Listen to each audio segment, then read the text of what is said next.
Painting in materials is a really important technique that all texture artists should be familiar with. But what does that actually mean, and how do you paint in materials? I just want to add a little disclaimer here. I'm not going to be talking about any software in this video. What I'm going to do is split this topic into a few videos, but for now let's take a look at some real world objects and dissect how they're built, because that's going to inform us of how we would texture something like this. The reason we want to study real life is because in visual effects we always work to reference. Regardless whether it's a piece of concept art or an on-set prop, we'll always refer to something from the real world. And the best way to texture is to analyze how something is made. If we were to split a real world object into layers, how would we define them? And so whenever I approach the texturing of any asset, I always try to imagine, if I were to make this in the real world, how would I make it? And when I'm thinking about this, I definitely don't think about any technicalities or any software or what brush or what tool I'm going to use on the computer. I try to keep all my observations completely not software related. And only once I've built up an understanding of the surface that I'm trying to paint textures for, only then will I think about the tool that I might use to achieve this result. So I took this photo when I visited the Imperial War Museum in Duxford in Cambridge in the UK, and they had a World War II B-17 bomber. Very iconic plane. I took lots of reference pictures for it. So if we take this aircraft as an example, it's going to be made out of machined steel as the base material. But how would we define machined steel, and what can we see in the real world that makes it look like machined steel? How would it be manufactured, and what imperfections would it have? And so I gathered lots of reference images of machined steel. And so all the panels would more than likely be cut by hand or a machine and hand placed and beaten into shape. They'll then be placed on the aircraft and held in by rivets. And so I like to think about the history of what the bare metal panels would have gone through on their way to being riveted into place. And so would they be stored in a factory? Would they have scraped up against something rough? Would something have knocked into it when it was being fitted onto the aeroplane? So if we take this image on the left, for example, I really like how complex it is for something that's actually relatively simple. So metal with a bit of rust and a little bit of dirt. But when you look closer, you can notice that it's a lot more complicated than you think. You can almost tell it has a history in a certain way. Some panels are older, some screws are newer, some areas have leak marks, you know, what's going on underneath this panel. You could go on, but I just think it's really interesting to observe this kind of thing. So within the actual steel layer, we would define the rivets themselves, these things here. More than likely, it would be a job of a texture artist to place these rivets and displace them out from the surface. So if we actually look at the distribution, we can see that they'll more than likely be hand riveted by a person, which means they're not going to be perfectly distributed because of human error.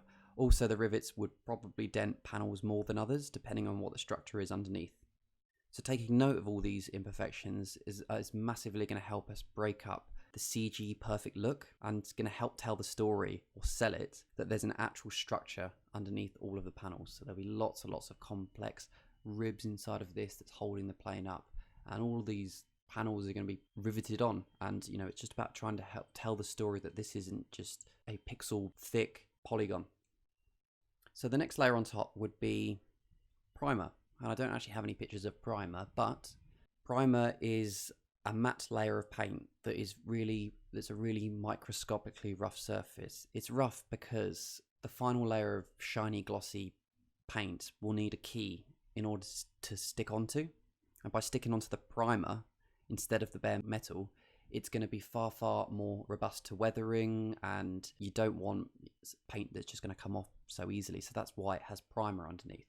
When you're thinking about your scratches or your chips or whatever, think about revealing a level of primer underneath, because a slightly lighter scratch will reveal the primer, a much heavier scratch or chip or whatever would reveal the metal underneath.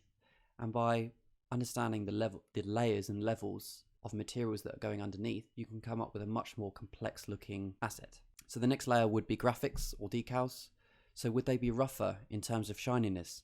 Are they hand painted, or have they been sprayed on with an airbrush? These are all things to account for, especially if we're going to see this really close in a shot. So if we're zooming into this would have been hand painted, and we're getting really close to this. Think about adding paintbrush marks into the surface, so in displacement, bump or normal map or whatever. So I like to look at the reference images and really try and study and sort of think, okay, how would I do this? What are these subtle imperfections that is going on? And for example, this two-tone paint, we can see that this really straight line of rivets here, they've airbrushed and it's pretty perfect, but it's almost not perfect. You imagine if you were spraying this by hand, the closer the airbrush actually is, the much sharper the line. But say if you were holding the airbrush slightly further out, it would be softer. And so if you combine the slightly wavy look with the slightly different densities of how harsh the line is, it just gives a really soft look. Here again, slightly soft look. What's going on here? You know, is this where dust is and where, you know, a cloth has been placed and wiped away the dust? Just little things like that I just really like to try and incorporate into the textures. Surface that's just really interesting, you know, something that's so subtle. You know, what's going on here, these little machine marks, little dent there, little dent there, and these little dents really help sell and break out the CG perfect highlights that are going to be going on. And here you'll notice, you know, you'll notice over the whole plane, just because it's an aeroplane and it's made out of metal and paint, it doesn't necessarily have to have chips going on every single panel. You know, on this particular one, I know it's a museum one, but it was a functioning aircraft. But, you know, you can see around here, you know, there's a lot of scratches and chips that are isolated to just this one area. And I just thought it's quite interesting to see, you know, you can very easily chip every single panel. And so, you know, sometimes, you know, less is more. The next layer could be oil. If you look here, this is actually quite interesting. So this is a certain type of oil, you know, it's very thick, it's very new. Whereas here, you know, maybe it's a different type of oil, but they're both oil. This is, you know, very, very harsh line. It's just happened. Maybe it's come from inside of the cockpit in here and it's spilt over and something has gone here. And as it's been going through the air, it's got this kind of trajectory because of wind resistance, and then it goes down. Just something to bear in mind. It doesn't always just have to just go down like this. This here, slightly lighter, slightly less dense, but it's happened a lot. There's a big leak here because you can see it's really gone all the way down here. It's gone all the way down here, enough to even go on the tire here. Whereas here, these leak marks, was this oil, was it not? This was certainly oil. You can kind of tell a little bit of the specular highlight. And here, you know, but it's dried out. You know, there's a lot softer, you know, so there are different types of oil, just something just to be aware of, really. And so next layer is dirt. You know, dirt doesn't just have to be isolated to areas where, you know, in crevices where the wind can't, you know, blow it away, so therefore it collects, or in the gaps of panels. You know, it can be in areas where, in rivet areas, and notice it's not happening on every rivet. You know, it's happening here, not as thick there, or, you know, it's not happening all along here, but it's happening here. And it's just interesting because why is that one happening there? It's random, and you sort of want to try and get this random subtlety that's happening in the real world into your assets. You know, why are these why are there big leaks here but not around here? On this area here, you know, why are there some leaks here? Is it because when they've taken this filler cap off, you know, to top up some oil or whatever, it leaked down?